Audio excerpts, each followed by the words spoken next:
ఈ సచ్చిదానంద సమర్థ సద్గురు సాయి మహారాజ్ కీ జై. సాయి బిడ్డలందరికీ కూడా సాయినాథుని ఆశీర్వాదాలతో మనము 13వ అధ్యాయంలో ఉన్నామండి.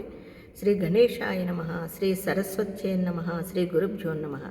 ప్రస్తావన: ఈ అధ్యాయంలోని 13, 14, 15 అధ్యాయాలలో శ్రీగురుడు శిష్యులకు ఆశ్రమ ధర్మాలను వివరించి విధిస్తాడట. పరమపురుషార్థ ప్రాప్తికి ధర్మము పునాది లాంటిది. అట్టి ధర్మానికి శృతి, స్మృతి, సదాచారము, ఆత్మసంతృప్తి అన్నవి 4 ప్రమాణాలు. కనుక సూక్ష్మమైన బుద్ధి మొదటి రెండిటిని హృదయగతం చేసుకుని సందేహాస్పదమైన అంశాలలో సత్పురుషుల ఆచారాన్ని స్వీకరించాలి. ఈ మూడింటికి సమ్మతమైన ధర్మాన్ని తెలుసుకుని సత్వశుద్ధి చేత శ్రద్ధతోనూ తృప్తిగాను ఆచరించగలగడమే 4వ ప్రమాణం.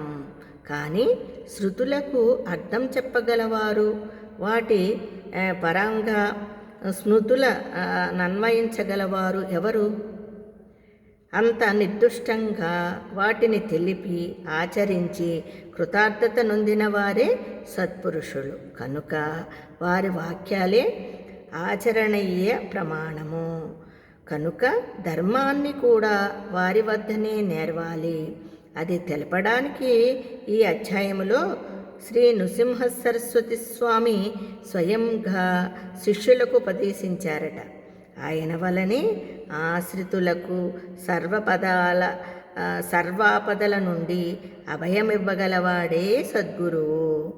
ఆయనయే 4 పురుషార్థాలకు ఉత్తమమైన మార్గము తెలపగలవాడు, ప్రసాదించగలవాడు.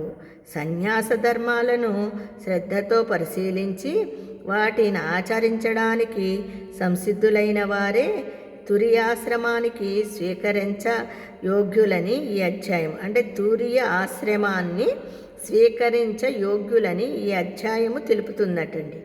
అలా సుఖదుఖాలకు లొంగక ధైర్యముతో స్వధర్మాన్ని ఆచరించగలగాలంటే కూడా సద్గురుని అనుగ్రహమే శరణ్యము.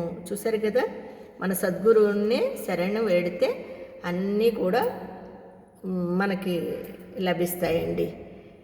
జై గురుదత్త, శ్రీ గురుదత్త. 13వ అధ్యాయంలో రేపొద్దున్న కథారంభానికి వెళ్తామండి. ఏం జరుగుతుందో చూద్దాం. సాయిరామ్.